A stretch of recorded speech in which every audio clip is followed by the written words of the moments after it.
சுத்தி இருக்க எல்லா நாடுகள்ல மத நம்பிக்கைகள் இங்க இருக்குது. எல்லா மதத்தினுடைய தலைமை ஸ்தாபனம் அந்த இடம். அங்க கூட்டு போய் கேட்கிறாரு, ஜனங்கள் என்ன யாரும் சொல்றாரு, அர்த்தம் என்ன?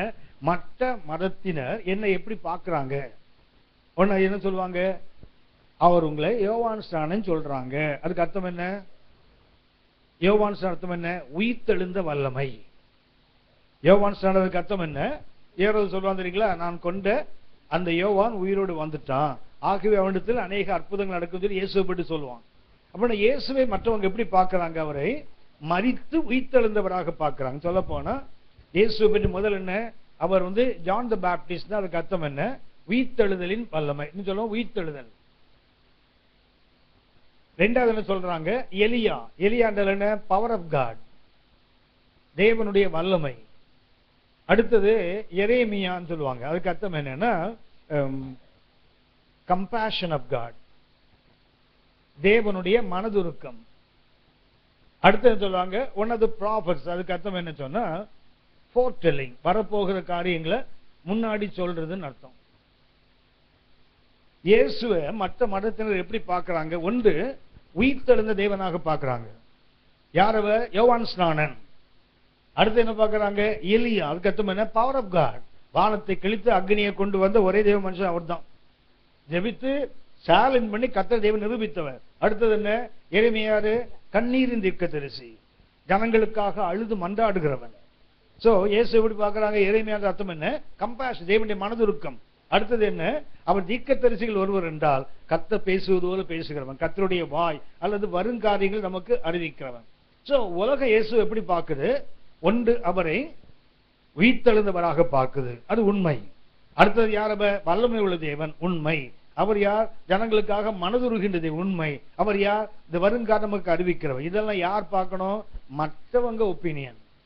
இயேசு கேட்பாரு, நீங்க என்ன யாருன்னு சொல்றீங்க? அப்பதான் பேதுரு சொல்றார், ஆண்டவரே நீ ஜீவனுள்ள தேவன் குமாரனாகிய கிறிஸ்து. அப்படின்னா அவருக்கு என்ன கிடைத்தது?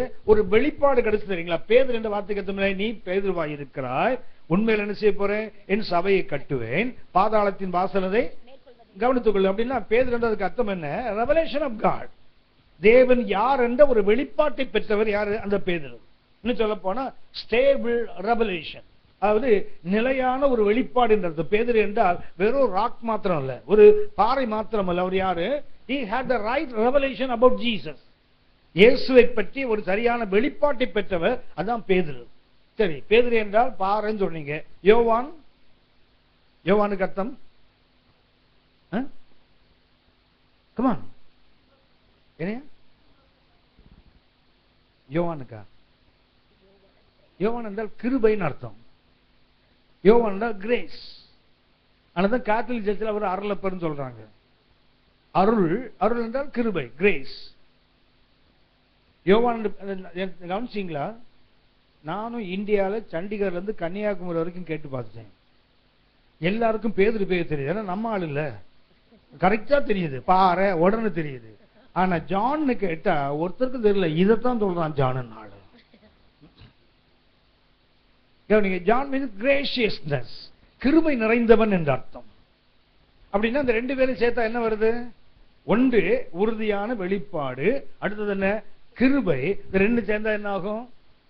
Hello, stable grace.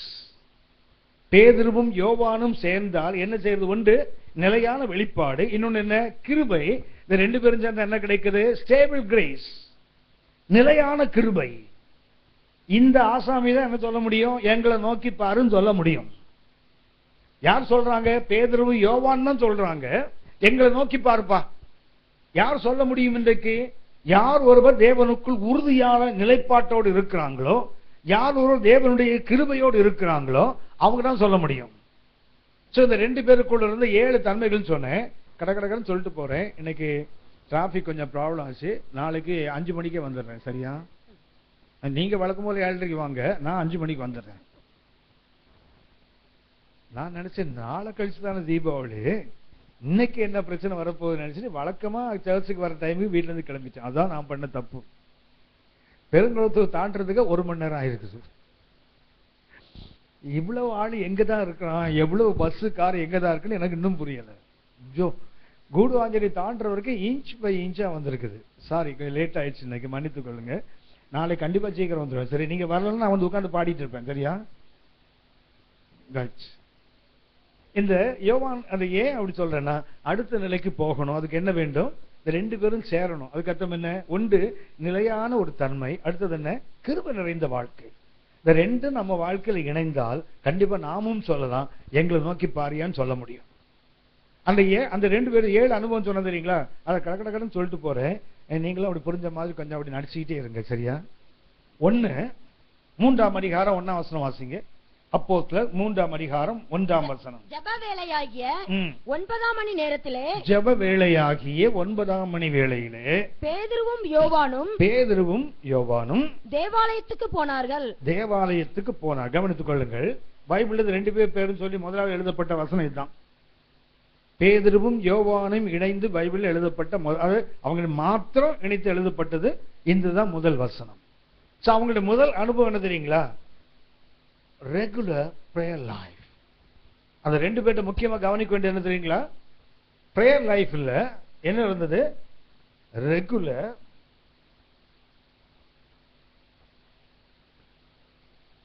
நாம எல்லாருமே ஜெபிக்கிறவர்கள் தான். ஆனால் ஒழுங்கான ஜெப வாழ்க்கை இருக்குதான்னா ஒரு கேள்விக்குறிதான். நானும் ஜெபிக்கிறேன், நாமும் ஜெபிக்கிறோம். சமீபத்தில் கோத்தகிரி இந்த போன வெள்ளி சனியார் கோத்தகிரி தான் மீட்டிங். அங்கே போனபோது மீட்டிங் ஆர்கனைஸ் பண்ணது ஒரு ஃபேமிலி. அங்குள்ள ஏஜி சர்ச்சில் தான் மீட்டிங் நடந்தது. அப்போ மத்தியானம் ஒரு நாள் சாப்பிட்டுட்டு இருக்கும்போது அந்த மீட்டிங் ஆர்கனைஸ் பண்ண தம்பி, அவள் ஆக்சுவலாக ஒரு ஃபோட்டோ ஸ்டுடியோவில் வந்து வேற பிஸ்னஸ், அவங்களுக்கு ஊழியத்தில் ரொம்ப ஆர்வம் அவங்களுக்கு. இப்போ அவர் கேட்டார், அண்ணே நீங்கள் டெய்லி 3 மணி நேரம் ஜெபம் பண்ணுவீங்களான்னு கேட்டார். இந்த மாதிரி கேள்வி கேட்கலாங்களா? நம்ம இது குசும்பு இல்லை இது. அவர் கேட்டார் 3 மணி நேரம். சொன்னேன், இல்லை என்ன எல்லா நாளும் என்னால் ஜெபிக்க முடியாது அப்படின்னு. அவர் நான் திரும்ப யோசித்து பார்த்தேன், ஏன் ஜெபிக்கல நம்மளால சொல்ல முடியல, என்ன பண்ணும், சமாளிக்கிறோம் தானே. என்னாலும் ஜெபிக்க முடியாது. அதுக்கடுத்து என்ன, எப்போவாது ஒன்ஸ் இன் ப்ளூ மூன், அதாவது 3-4 வருஷத்துக்கு ஒரு முறை என்னைக்காவது ஒரு 3 நேரம் ஜெபம் பண்ணுவேன். அதை சொல்லியே காலம் முழுதும் காட்டிடுவோம்ல. காலையில 3 மணிக்கு எழுந்திருப்பேன் ஆக்கும். எப்ப போன நூற்றாண்டு எழுந்திருப்பாரு 3 மணிக்கு காலையில. அதோடி சரி, காலையில 7 மணிக்கு தான். ஆனாலும் என்ன பண்ணுவேன், ஒரு நாள் ஜெபம் பண்ணது அதே சொல்லி காலம் தள்ளிட்டு இருப்போம்ல. இன்னைக்கு நாம் ஜெபிக்கிறோமே, ஒரு ஒழுங்கான ஜெப வாழ்க்கை இருக்கணும்னா 2 வேண்டும். அந்த வசனத்தை பார்த்தீங்கன்னா அந்த ஒழுங்கான ஜெப வாழ்க்கைக்கு 2 இருக்குது. ஒன்று ஜெப வேளையாகிய 9ஆம் மணி வேளை, 2வது ஒரு ஜெபிக்கிற வேளை, 2வது ஜெபிக்கிற இடம். தேவாலயத்துக்கு வந்தாங்கன்னு போட்டிருப்பாருங்களேன். அவர்களுக்கு இருந்தது என்ன? ஒழுங்கான ஜெப நேரமும் இருந்தது, ஒழுங்கான ஜெபிக்கிற இடமும் இருந்தது. நான் ஏன் அவங்களுக்கு அந்த ரெகுலர் வார்த்தை யூஸ் பண்றது தெரியுங்களா? அப்கோர்ஸ் we to pray, நாமும் ஜெபிக்கிறோம். ஆனால் யோசித்து பாருங்க, 24 மணி நேரத்துல இதுதான் என்னுடைய ஜெப நேரம், இந்த ஜெப நேரத்தை நான் எதற்காகவும் இழக்க மாட்டேன்னு சொல்றவங்க எத்தனை பேர் இருக்கிறோம்? நம்ம 24 ஹவர்ஸ்ல ஒரு காலையில 4 இருந்து 6 மணி வரை அப்படி நம்ம ஒரு டைம் பிக்ஸ் பண்றோம் தெரியுங்களா? எல்லா நாளும் அந்த நேரத்தை ஜெபிக்கிறோம் பாருங்க. முதல் நாள் ராத்திரி ஒருவேளை ஊழியத்தை போயிட்டு ராத்திரி 1 மணிக்கு வந்து என்ன நினைக்கிறோம், நேற்று தான் 1 மணிக்கு தானே தூங்குனேன், இன்னைக்கு கொஞ்சம் அப்படி லீவ் விட்டுலான்னு தோணுது இல்ல? ஹலோ, காலையில இருந்து நம்ம மூட் அவுட், தலையே வலிக்கிற மாதிரி இருக்குது அப்படின்னு நினைச்சா ஒன்னா இன்னும் கொஞ்சம் படுத்துறோம்ல. கவனித்துக்கொள், நம்முடைய என்ன இல்ல, ஒரு ரெகுலர் டைமும் இல்ல, 2வது ஒழுங்கான ஒரு இடத்தை பிக்ஸ் பண்ண ஜெபிக்கிற பழக்கமும் நமக்கு இல்ல. ஆனா இவங்களுக்கு என்ன தெரியுங்களா? கவனித்துக் கொள்ளுங்கள், எப்ப வராங்க? 9ஆம் மணி வேளை என்பது மத்தியானம் 3 மணி. 9ஆம் மணி நேரம் என்பது மத்தியானம் 3 மணி. யூதர்கள் ஒரு நாளைக்கு 5 வேளை ஜெபிக்கிறவர்கள். இப்ப இன்னைக்கு இஸ்லாமிய சகோதரர் ஜெபிக்கிறாங்களா 5 வேளை? அவங்க வந்து அவங்களுக்கு ஒன்றும் ஆரம்பத்தில் வந்த பழக்கம் அல்ல அவங்களுக்கு. இது யூதனுடைய பழக்கம். ஒரு நாளைக்கு 5 வேளை ஜெபிப்பார்கள். ஒரு ஜெபத்துக்கு அவங்களுக்கு பேரு ஷெமா, இன்னொரு ஜெபத்துக்கு பேரு ஷெமோனே, எஸ்ரே. 2 விதமான ஜெபம் யூதர்களுக்கு உண்டு. இந்த ஷெமா என்பது காலையில 9 மணிக்கு முன்னாடி, அதே போல இரவு 9 மணிக்கு முன்னாடி. காலையில ஒரு 6 மணிக்கு ஒருத்தர் எழுதுக்கான்னு வச்சுங்களேன், 6ல இருந்து 9க்குள்ள என்ன பண்ணுவாங்க? ஒரு ஷெமா. ஷெமா என்ற எபிரேய வார்த்தைக்கு அர்த்தம் கேள், ஹியர் என்ற அர்த்தம், கேள் என்று அர்த்தம். உபாகமம் 4ஆம் அதிகாரம் உபாகமும் 11ஆம் அதிகாரம், எண்ணாகமும் 15ஆம் அதிகாரம். இந்த 3 அதிகாரத்தில் சில பகுதிகளை எடுத்து அவங்க என்ன பண்ணுவாங்க, காலையில இந்த ஷெமா என்பதுக்கு அர்த்தம் என்ன, கேள் இஸ்ரவேலே கேள், அப்படி வயல இருக்கு தெரியுங்களா? அதை பாதி எப்படி ஷெமா என்ற வார்த்தை தான் இருக்கும். அவரு யூதர்கள் ஒரு நாளைக்கு காலையில 6 to 9 மணிக்குள்ள, மறுபடியும் இரவு தூங்க போறதுக்கு முன்னாடி என்ன பண்ணுவாங்க, 2 வேளை ஜெபிப்பார்கள். ஷெமா. இந்த ஷெமால என்ன இருக்கும் அப்படின்னா சொன்னேனே, உபாகமும் 4ஆம் அதிகாரம், உபாகமும் 11ஆம் அதிகாரம், எண்ணாகமும் 15ஆம் அதிகாரம். இந்த 3 அதிகாரத்திலிருந்து சில பகுதிகளை எடுத்து என்ன செய்வாங்க, அவர்கள் சொல்லுகின்ற வழக்கை தான் அவனுக்கு ஜெபம். காலையில் ஒரு தடவை, நைட்டு தூங்குறதுக்கு முன்னாடி ஒரு தடவை. அடுத்தது இந்த ஷெமோனே என்ற அளவுக்கு 18 அர்த்தம். அதுல என்ன இருக்கும் சொன்னா 18 விதமான ஜெப குறிப்புகள் இருக்கும். அதுல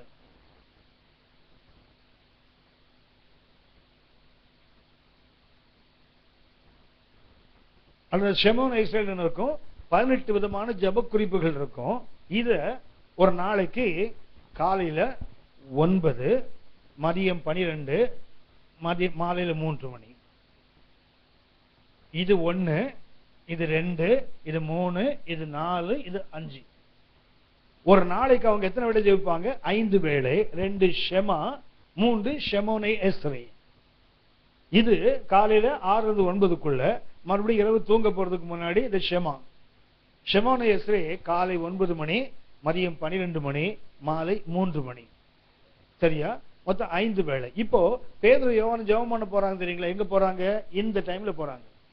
9ஆம் மணி வேளை என்பதுக்கு அர்த்தம் என்ன, இது மதியம் 3 மணி. அவங்களுக்கு என்ன இருக்குது, 5 வேளை ஜெபிக்கிற யூதர்கள் பழக்கம் உள்ளவர்கள். ஆனா அவன் தேவாலயத்துக்கு எப்ப போய் ஜெபிக்கிறான் தெரியுங்களா? இந்த வேலையை செலக்ட் பண்றாங்க பாருங்க. தேவாலயத்தில் போய் ஜெபிக்கிறாங்க. ரெண்டாவது என்ன பண்றாங்க, ஒரு குறித்த நேரத்தில் ஜெபிக்கிறாங்க தெரியுங்களா? அதுக்கு அந்த 3 மணிக்கு என்ன விசேஷம், மதியம் 3 மணிக்கு என்ன விசேஷம்? நம்ம ஆண்டவராகிய இயேசு ஜீவனை விட்டு மனித உலகத்துக்காக ஜெபித்த நேரம். இயேசு மரித்த நேரம் இது. இந்த நேரம், இந்த நேரத்துல யாருக்காக அவர் வேண்டுதல் செய்தார்? பிதாவே உங்களுக்கு மன்னியும், தெரியாம செய்யறாங்கன்னு வேண்டிக் கொண்டாரு. அந்த நேரத்தை செலக்ட் பண்ணி இவங்க ஜெபிக்க போறாங்க பாருங்க. அதாவது தேவன் மனித குலத்துக்காக தன் ஜீவனை கொடுத்து அந்த விண்ணப்பம் பண்ண நேரத்தை இவனுக்கு 5 வேளை ஜெபிக்கிற பழக்கம் உள்ள யூதன். ஆனா என்ன பண்றா தெரியுங்களா? இயேசு மனித குலத்துக்காக ஜீவனை கொடுத்து அந்த மண்டாடுன்னு அந்த நேரத்தை செலக்ட் பண்ணி என்ன பண்றா தெரியுங்களா? அந்த நேரத்துல ஜெபிக்கிறாங்க பாருங்க. அப்படியான அவனுக்கு என்ன இருக்குது, ஜெபிப்பதற்கு ஒரு குறிப்பிட்ட நேரம். ரெண்டாவது என்ன இருக்கு, ஒரு இடம் இருக்கு பாருங்களேன். கவனித்துக்கொள்ள, உங்களுக்கும் சரி எனக்கும் சரி, ஒரு குறிப்பிட்ட நேரம், ஒரு குறிப்பிட்ட இடம் நமக்கு இல்லைன்னா நம்ம ஒழுங்கா ஜெபிக்க முடியாது. வழக்கமா சில கேட்டீங்கன்னா, எனக்கு எப்பெல்லாம் டைம் கிடைக்குதோ அப்பெல்லாம் ஜெபம் பண்ண சொல்லுது போய். எப்பவுமே ஜெபம் டைம் கிடைக்காது உங்களுக்கு. இதுதான் என்னுடைய ஜெபம், நீ பிக்ஸ் பண்ணி பாருங்க, உடனே உங்களுக்கு ஒரு சோதனை வரும் பாருங்க. நீ யோசிச்சு பாருங்க, காலையில 6 மணில இருந்து 7 வரைக்கும் நான் ஜெபம் பண்ணி பிக்ஸ் பண்ணி பாருங்க. கரெக்டா உங்க மச்சான் ஒருத்தன் வந்து உட்கார்ந்துருப்பான் நேரத்துல, மாமான்னு வந்து உட்கார்ந்துருவான் பாருங்களேன். ஏன் தெரியுங்களா? அது அவ்வளவு முக்கியமானது. நீங்க எப்ப ஜெபிக்கணும் நேரத்தை பிக்ஸ் பண்றீங்களோ அதை குலைப்பதற்கு எதிரி என்னெல்லாம் பண்ண முடியும் அவ்வளவு பண்ணுவான். எல்லாத்தையும் ஆபீஸுக்கு அனுப்பிட்டீங்க, ஸ்கூலுக்கு அனுப்பிட்டீங்க, கடைசியில் என்ன பண்ணுவீங்க, ஒரு 10:30 மணி 11 மணிக்கு அப்பாடா இப்பதான் நமக்கு நல்ல டைம் ஜெபம் பண்ணலான்னு உட்காருங்களேன். ஒரு பாயை விரிச்சு உட்காருங்க. எக்கான்னு ஒரு எக்கோ ஒண்ணு வரும் பாருங்களேன், பக்கத்து வீட்டுல இருந்து கரெக்டா வரும் பாருங்களேன். அது வந்தோடனே நீங்க என்ன பண்ணுவீங்க, வாங்கக்கா உட்காருங்கக்கா. அன்னைக்கு ஜெபத்துல மண்ணு, அன்னைக்கு ஜெபிக்க முடியாதுல்ல, ஆமாவா இல்லையா? கவனித்துக் கொள்ளுங்கள். இதை பிசாசு கொண்டு வர தடை. என்ன பண்ணு தெரியுங்களா? நான் சொல்லிக் கொடுக்க ஆலோசனை தான். நீங்க ஜெபம் பண்ண பாயை வச்சு முட்டியை போட்டோன்னு ஒண்ணு கதவை தட்டுது இல்லைன்னு வந்துட்டு எக்கான்னு வருது இல்லையா? என்ன பண்ணு தெரியுங்களா? கர்த்தருக்கு ஸ்தோத்திரம், தனியா ஜெபம் பண்றேன், ஜெபிக்கிறதுக்கு ஆளே இல்லைன்னு இப்பதான் கர்த்தருக்கு ஜெபம் பண்ணேன், கர்த்தர் உங்களை தான் அனுப்பியிருக்கான்னு சொல்லி பாருங்களேன். அது பரம்பரையே உங்க வீட்டு பக்கம். அதுக்கப்புறம் ஐயோ நான் வீட்டை பூட்டாம வந்துட்டேன்னு எகிரிடும் பாருங்களேன். அது அதனுடைய வாக்கானீங்க, அவ்வளவுதான், நீங்க போனீங்க, அவ்வளவுதான். கவனித்துக் கொள்ளுங்கள். ஒரு ஒழுங்கான ஜெப வாக்கு உள்ளவங்க தான் என்ன சொல்ல முடியும், லுக் அன்டு மீன்னு சொல்ல முடியும். ஏன் நம்ம இன்னைக்கு சொல்ல முடியல தெரியுங்களா? அந்த அளவுக்கு போதுமான ஜெப பின்னணி நமக்கு இல்ல. நாம் ஜெபிக்கிறவர்கள் தான், இல்ல மாற்று கருத்தே இல்ல. ஒரு ஸ்ட்ரேயா ஒரு நாள் இப்ப ஜெபம் பண்ணும், ஒரு நாள் இப்படி ஜெபம் பண்ணும், இப்படி பண்றோம் இல்லையா? அதை கொஞ்சம் ஒழுங்குபடுத்தினால் கண்டிப்பா சொல்ல முடியும், என்ன நோக்கி பாருன்னு சொல்ல முடியும். திரும்ப சொல்லுகிறேன், ஒரு குறித்த நேரம், ஒரு குறித்த இடம். ஆதியாகமம் 24ஆம் அதிகாரம் 63ஆம் வசனம் வாசிங்க. ஆதியாகமம் 24ஆம் அதிகாரம் 63ஆம் வசனம். ஈசாக்கு சாயங்கால வேளையிலே சாயங்கால வேளையிலே தியானம் பண்ண வெளியிலே போயிருந்து. கவனிச்சீங்களா? அவனுக்கு ஜெபிக்கிற ஒரு நேரமும் இருக்குது, ஜெபிக்க ஒரு இடமும் இருக்கு பாருங்க. ஈசாக்கு என்ன இருக்குது? சாயங்கால வேளை. அப்ப அவருக்கு என்ன இருக்குது? தியானிப்பதுக்குன்னு ஒரு நேரம் இருக்கு பாருங்க அவருக்கு. அடுத்தது என்ன இருக்குது? வெளியிலே. உங்களுக்கு தெரியும், ஒரு ஊரை எடுத்துக்கிட்டீங்கன்னா, இது ஒரு ஊர் என்றால் இதுக்கு பேரு நிலம், இதுக்கு பேரு வயல், இதுக்கு பேர் தான் வெளி. இதுக்கு பேரு நிலம், அதாவது மனுஷன் குடியிருக்கிற இடம். அடுத்தது என்ன? இது வயல், அவன் சாப்பிடுறதுக்கு தானியம் விளையிற இடம். இது மிருக ஜீவன்கள் மேயக்கூடிய இடம். இதுக்கு பேரு வெளி. நமக்கு பொதுவா வயல் வெளி ஒண்ணுன்னே சொல்லி பழகிட்டோம். வயல் வேற, வெளி வேற. நிலம், வயல், வெளி. நீதிமொழிகள் 24ஆம் அதிகாரம் 27ஆம் வசனம் வாசிங்க. நீதிமொழிகள் 24:27. நீதிமொழிகள் 24:27. கவனிச்சீங்களா? வெளியிலும் வேலையை எத்தனைப்படுத்தி வயலில் அதை ஒழுங்காக்கி. வீட்டை கட்டுறதுக்கு முதல்ல என்ன செய்யணும்? வெளி என்றால் மிருக ஜீவன்கள். இது என்ன பண்ணு? முதல்ல வெளியில உன் வேலையை எத்தனைப்படுத்து, அப்புறம் வயல் நிலங்கள் என்ன செய்ய? ஒழுங்காக்கு. அப்புறம் என்ன பண்ணு? வீட்டை கட்டு. நம்ம என்ன பண்ணுவோம்? முதல்ல வெளியே வித்துட்டு அஸ்திவாரம் போடுவோம், சரி. அப்புறம் வயலை வித்து ரூஃப் போட்டு விட்டுருவோம். அதோட நம்ம கடை முடிஞ்சு போச்சு. அது எப்பவுமே நமக்கு பைபிள் சொல்றதுக்கு எதா பண்ணியே நமக்கு பழகிட்டோம். எவ்வளவு அழகா இதை சரி பண்ண, அப்புறம் இதை சரி பண்ண, வீடு தானா கட்டப்படும் இல்லையா? ஆமென். ஈசாக்கு எங்க போறாரு தெரியுங்களா? ஒரு பெரிய கோடீஸ்வரனுக்கு மகன் ஈசாக்கு. அவங்க அப்பா பெரிய செல்வ சீமான். அவனுக்கு இங்க ஜெபிக்க ஒரு இடம் கிடைக்காதா? எங்க போகிறான்? நிலத்தை விட்டு, வயலை விட்டு வெளியில் போறான் பாருங்களேன். எதற்கு? தேவனோடு சஞ்சரிக்கிற இடம். வெளி என்பது பைபிள்ல பாத்தீங்கன்னா உறவுகளை குறிப்பு. மனிதனுக்கும் தேவனுக்கும் உள்ள உறவுக்கு பேர் தான் அந்த வெளி. ஈசாக்கு எங்க போறாரு தெரியுங்களா? வீட்டுக்குள்ள உட்கார்ந்து ஜெபம் பண்ணல, வயல்ல போகல, வெளியில் வருகிறார். அப்படி அவருக்கு தியானிப்பதுக்கு ஒரு இடம் இருக்கு பாருங்களேன். அடுத்தது தியானிப்பதுக்கு ஒரு நேரம் இருக்கு பாருங்க. ஈசாக்குக்கு 37 வயது இருக்கும்போது சாரா பாட்டி செத்து போயிட்டாங்க. தாய் மரித்து விட்டாள். 40 வயசுலதான் அவனுக்கு ரெபேக்காவை சந்திக்கிறான். 3 ஆண்டுகள் தாய் இறந்த துக்கத்தோடு சுத்திட்டு இருக்கிறான் அவன். அந்த துக்கத்துக்கு தீக்கணும் என்ன வேணும்? அவனுக்கு ஒரு மனைவி வேணும்ல. ஹலோ, 30 வயசுல அம்மா மண்டையை போட்டுச்சு. 3 வருஷம் துக்கத்தோட இருக்கிறான்ல, பைத்தியக்காரப்ப. நம்ம ஈசாக்கு கேட்டீங்கன்னா, காலேஜுக்கு வாயா, காலேஜ் கேட்ல வாயா, ஒரு ரெபேக்கா கிடைக்காமலா போயிடுவான் உனக்கு. சர்ச் கேட்ல வாயா, ஏன் எங்க கோயிலுக்கே வாயா, நமக்கு ஆள் அங்க இருக்குது, வா கூட்டு பேசுவான்ல. இந்த பைத்தியக்காரனுக்கு தெரியல பாருங்களேன். 3 வருஷம் எங்க ஓடுறான்? வெளியில போய் உட்கார்ந்துருக்கான். எதுக்கு? அவன் தேவனை நோக்கி தியானித்து. லாஷுவாக் என்ற ஒரு அற்புதமான எபிரேய அவன் தியானித்தான் போட்டு தெரியுங்களா? லாஷுவாக் என்றால் பெண்டிங் பாடி அண்ட் சோல். தன் உடலையும் ஆன்மாவையும் பணிய வைத்து அவன் தேவனை நோக்கி தியானிக்கிறான். அவனுக்கு பைபிள் கிடையாது. ஈசாக்கு வாக்கு தத்தங்கள் கிடையாது. கர்த்தருடைய பேர் கூட 2 தான் தெரியும். ஒன்னு எல்ஷடா, இன்னொன்னு யெகோவா ஈரே. இந்த 2 தான் தெரியும். அவனுக்கு வேற அந்த பேரும் தெரியாது, வேதமும் கிடையாது. பெரிய வாக்கு தத்தங்கள் அவங்க அப்பா கொடுத்தார் கர்த்தர், உன் சந்ததியை பெரு, அது ஒண்ணுதான் வாக்கு தத்தம் எனக்கு. ஆனால் அந்த நேரத்திலும் போய் ஜெபம் பண்ணிருக்கான், தியானிச்சிருக்கான் பாருங்களேன். பைபிள்ல அவனுக்கு பயன்படுத்த தியானத்துக்கு அந்த வார்த்தை வேற யாருக்குமே பயன்படுத்தல. சங்கீதம் 1-2 வாசிப்பு 29 தியானமா, அது கூட வேற ஹாகா. யோசுவா கதை சொல்வதற்கு 29 தியானத்துக்கு வந்து ஹாகா வேற வார்த்தை. ஈசாக்குக்கு மாத்திரம் ஒரு தனி வார்த்தை தியானம் என்பதுக்கு அர்த்தம் என்னன்னா, உடலையும் மனதையும் தேவ சொந்த பணிய வைப்பதுன்னு அர்த்தம். இதுக்கு எங்க தேடி போறான் தெரியுங்களா? வீட்டை விட்டு வயலை விட்டு வெளிக்கு போகிறான். அவன் கவனித்துக் கொள்ளுங்கள், அவன் அங்க இருந்து ஜெபித்தான் தெரியுங்களா? அந்த நேரம் தான் ரெபேக்கா வரா. அவன் வெளியில வருமானம் பண்றான், கண்களை ஏறெடுத்து பார்க்கிறான், ஒட்டகங்கள் வர கண்டான். அது யார் வராங்க? ரெபேக்கா வருகிறாள். வேலைக்காரன் கேட்கிறான், இது யார்? அவன் சொல்றான், இவர் தான் என் எஜமானுடைய மகன். கீழே முக்காடு போட்டுக்கிட்டால. கவனித்துக் கொள்ளுங்க, துக்கங்கள் போனது எங்க தெரியுங்களா? அவனுடைய ஜெப வேளையில். ஏன்னா அவனுக்கு ஒரு ரெகுலர் பிரேயர் வாரியர். அவனுக்கு ஒரு நேரமும் இருந்தது, ஒரு இடமும் இருந்தது. இன்னைக்கு உங்களுக்கு எனக்கும் ஒரு இடமும் ஒரு நேரமும் இருந்தால் மாத்திரமே நம்ம அடுத்த லெவலுக்கு போக முடியும். நீங்கள் நானும் ஜெபிக்கிறவர்கள் தான், மாற்றுக்கிறதே இல்லை. ஒரு நாள் நிறைய ஜெபம் பண்ணுவோம், ஒரு நாள் ஜெபம் பண்ண முடியாது, ஒரு நாள் அவசரத்தை கொஞ்சம் ஜெபம் பண்ணிட்டு போறோம் இல்லையா? அதை கொஞ்சம் மாற்றி அமைத்துக் கொள்ள வேண்டும் என்று ஆவியானவர் விரும்புகிறார். என்ன இருக்கணும் நமக்கு? இன்னைக்கே ஒரு தீர்மானம் பண்ணுங்க, 24 மணி நேரத்துல இது என்னுடைய ஜெப நேரம் நீங்க பிக்ஸ் பண்ணியே ஆகணும்.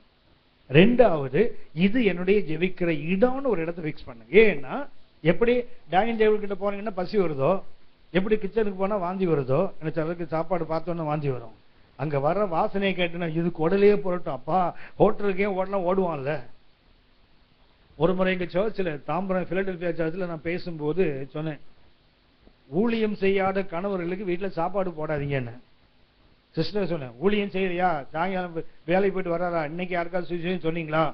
சொல்லல. இன்னைக்கு ராத்திரி உனக்கு டின்னர் கிடையாது, போயா, உனக்கு சப்பாத்தி கிடையாது, குருமாவும் கிடையாது, போன அவன் தலையில் ஒண்ணு போட்டு அனுப்பிடுங்கன்னு சொன்னா, பிரதர்ல ஒருத்தர் பின்னாடி உட்கார்ந்து எழும்பின்னு ஏன்னு உட்கார்ந்து இருக்கல. என்னடா இவ்வளவு ஜாலி ஆயிட்டாரு மனுஷன். அதாவது சாப்பாடு அவர் ஒய்ஃப் எங்க இருக்காங்க, இவர் அங்க இருக்கிறாரு. சாப்பாடு போடாதீங்கன்னா எழுந்து பசங்க வீட் பண்ண வந்துறீங்களா, அது பண்ணிட்டு உட்கார்ந்துட்டாரு. முடிச்சோன்னு கேட்டாரு, அண்ணே நல்ல ஆலோசனை சொன்னீங்க அண்ணே, அப்படியாவது அவர் சமையல் இருந்து நான் தப்பு வேணாரு. இப்படியே நம்ம ஆளுங்க இருக்காங்க. கவனிங்க, ஒரு ரெகுலர் பிரேயர் லைஃப் இல்லவங்க தான் என்ன சொல்ல முடியும், என்ன நோக்கி பாருன்னு சொல்ல முடியும். நான் ஜெபிப்போம், வரை தாமதித்தால் நாளைக்கு மறுபடியும் இல்ல இந்த ஏழையும் சொல்லிட்டுமா, ஒரு 10:30 வரைக்கும் ஆனா பரவாயில்லையா? ஐயோ இது அடாவடி, இது முழிக்கிற மொழியை பார்த்தாலே தெரியுது. சரி, என்ன விட்டுலாம், நாளைக்கு தொடருவோம், சரியா? ஏங்க சங்கீதக்காரன் பரம்பரையா நலமானதுன்னு பேசாம கம்முன்னு உட்கார்ந்துருப்பான் அவன். இதை சொல்லுங்க, இல்ல நீ கண்ணி பண்ணுங்க அப்படி சொல்லுங்க, இல்லன்னா வேணாம் நிறுத்திடுங்க, இதுவே அதிகம், 9 மணி எப்போ தாண்டிச்சு, இதுவே நாங்க உள்ள ஜெபம் பண்ணிட்டு இருக்கிறோம், ஆண்டவரே அவர் தொண்டையை புடி ஆண்டவரையும் ஜெபம் பண்ணிட்டு இருக்கிறோம், இதுல வேற எக்ஸ்டென்ஷனா 10 வரைக்கும். நிறுத்திடலாம், நாளைக்கு கவனிப்போம், சரியா? இந்த பேதர் யோவான் வீட்டுல போய் என்ன பண்ணுங்க, அப்போஸ்தலர் வீட்டுல தான் இருக்குது. 3:1 இருக்குது, 3:3 இருக்குது, 3:4 இருக்குது, 3:11 இருக்குது, 4:13 இருக்குது, 4:19 இருக்குது, ஹலோ 8:14 இருக்குது. இது 8ஆம் அதிகாரத்துக்குள்ளதான் இருக்குது. அந்த 7 அனுபவங்கள் ஏன்னா நீங்க படிச்சிட்டீங்கன்னா நாளைக்கு அப்படியே ஈஸியா ஃப்ளோட் பண்ணி போயிடலாம்ல. ரைட்டா? சரி, இதோடு சேர்த்து 7 தடவை இருக்குது. அப்போ 8:14 தான் கடைசி, அதுக்குள்ளதான் இருக்கு. 3:1 இருந்து 8:14 என்ன இருக்குது, அவ்வளோ அங்கதான் இருக்குது. 3:1, 3:3, 3:4, 3:11, 4:13, 4:19 இதான் இருக்கீங்களா? இருங்க கவனித்துக்கல. அந்த 7ஐயும் படிச்சுட்டு வாங்க, நாளைக்கு நம்ம ஈஸியா போயிட்டு நம்ம அதுக்குள்ள கடந்து போயிடலாம், சரியா? ஜெபம் பண்ணலாமா? கர்த்தரை நோக்கி பார்ப்போம், நான் ஜெபிப்போம். நான் திரும்ப சொல்லுகிறேன், கர்த்தர் சபையை அடுத்த நிலை கொண்டு போக விரும்புகிறார், கடந்து போக வேண்டும் என்று கர்த்தர் விரும்புகிறார். இன்றைக்கு கர்த்தருடைய கிருபையினாலே நாம் நம்முடைய ஜெபத்தை கர்த்தர் கேட்கிறார். நம்ம ஜெபங்களுக்கு பதில் உண்டு. வெட்கப்படாமல் கர்த்தர் நம்மை நடத்துகிறார். வேதனைகள் இருந்தாலும் அந்த வேதனைகளுக்கு கர்த்தர் ஒரு வெற்றியை கொடுத்து நம்மை நடத்துகிறார். நாம ஜெபித்தா கர்த்தர் கண்டிப்பா ஜெபத்தை கேட்கிறார். நமக்கு ரட்சிப்பு அல்ல, ஒரு ரட்சகரே கர்த்தர் நமக்கு கொடுத்திருக்கிறார், சொந்த குமாரனை நமக்கு கொடுத்திருக்கிறாரு. இதெல்லாம் உண்மைதான். இது எப்போனா நாம் அவரை பார்க்கிற போது உள்ள அனுபவம். ஆனா கர்த்தர் எனக்கு என்ன பார்க்கறீங்களா, மற்றவங்க நம்மை நோக்கி பார்த்து நாம் தேவனுடைய எதை பெற்றுக் கொண்டோமோ அதை நம் மூலமாக கர்த்தர் மனிதனுக்கு கொடுக்க விரும்புகிறார், மற்றவர்களுக்கு கொடுக்க விரும்புகிறார். அந்த இடத்துக்கு கர்த்தர் சபையை கொண்டு போக விரும்புகிறார். கண்களை மூடுவோம், கர்த்தர் நோக்கி பார்ப்போம், நாம் ஜெபிப்போம். எல்லா கண்களை மூடுவோமா?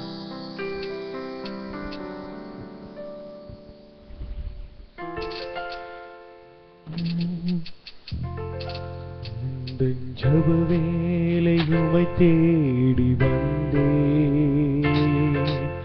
தேவா பதில் தாருவே. ஜப வேலை உமை தேடி வந்தே, தேவா பதில் தாருவே. எந்த கோட்டை எந்த தஞ்சம் நீரே, உம்மை நான் வந்தே. எந்த கோட்டை எந்த தஞ்சம் நீரே, உம்மை நான் நாடி வந்தே. அன்பு தேவ ஜனங்களே, இந்த நாளிலே கர்த்தர் நம்மோடு கூட பேசியிருக்கிறார். நம் அடுத்த நிலைக்கு நாம் கடந்து போக வேண்டும் என்ற ஒரு எதிர்பார்ப்பு ஹல்லேலூயா பிரைஸ் தி தேவன் நம் மீது வைத்திருக்கிறார். நமக்கு ஒரு வைராக்கியம் தேவை. ஹல்லேலூயா ஹல்லேலூயா. ஒரு ஜெப வேளை நம்முடைய வாழ்க்கையில நாம் வைத்துக்கொள்ள இன்னைக்கு ஒரு தீர்மானம் எடுப்போம். ஆண்டவரே, இந்த வசனத்தை கேட்டதோட நான் அப்படியே கடந்து போய் விடாதபடிக்கு ஆண்டவரே, பேதுரு யோவான் ஹல்லேலூயா அவருடைய வாழ்க்கையிலே ஆண்டவரே ஹல்லேலூயா முதலாவது காணப்பட்டது அவர்கள் ஆண்டவரே ஒரு ஜெப வாழ்க்கையிலே they had a regular prayer time and a place alone. இன்றைக்கு ஆண்டவரே ஹல்லேலூயா இந்த வசனத்துக்கு நேராக என்னை நான் ஒப்பு கொடுக்கிறேன். ஆண்டவரே ஹல்லேலூயா உம்மை குறித்த ஒரு வெளிப்பாடு உம்முடைய கிருபை வேண்டுமானால் ஹல்லேலூயா ஜனங்களை எங்களை நோக்கி பார்க்க வேண்டுமானால் எங்கள் பட வேண்டியது ஆண்டவரே ஒரு ஜெப வாழ்க்கை. ஹல்லேலூயா ஒரு தீர்மானத்தோட நம்ம கடந்து போவோம். ஆண்டவரே இன்று முதல் ஹல்லேலூயா நான் ஆண்டவரே என்னை ஒப்பு கொடுக்கிறேன் ஐயா. ஹல்லேலூயா என்னை ஒப்பு கொடுக்கிறேன். ஒரு சரியான ஆண்டவரே ஜெப நேரத்தை இடத்தை நான் ஒதுக்க நான் தீர்மானம் எடுக்கிறேன். ஹல்லேலூயா எனக்கு உதவி செய்யுங்கப்பா. ஹல்லேலூயா ஹல்லேலூயா எனக்கு உதவி செய்யுங்க ராஜா. ஹல்லேலூயா எனக்கு உதவி செய்யுங்க தகப்பனே. ஹல்லேலூயா ஹல்லேலூயா அப்படிப்பட்ட கிருபை உண்டாகட்டும் அப்பா. ஹல்லேலூயா thank you Lord. ஹல்லேலூயா பரலோக பிதாவே, இந்த நாளில் எங்களோடு கூட இடைப்பட்ட உங்களுடைய அன்புக்காக நன்றி. ஹல்லேலூயா பேதுரு யோவானுடைய வாழ்க்கையில காணப்பட்ட அந்த ஜெப அந்த நேரத்தின் அனுபவம் எங்களுக்குள்ளே காணப்படும்படியா எங்களை ஒப்பு கொடுக்கிறோம் ஆண்டவரே. ஹல்லேலூயா ஹல்லேலூயா ஹல்லேலூயா ஜனங்கள் எங்களை நோக்கி பார்க்கத்தக்கதா எங்களுக்குள்ளே ஒரு ஆண்டவர் ஒரு ஜெப அனுபவம் உண்டாகட்டும் அப்பா. ஹல்லேலூயா ஹல்லேலூயா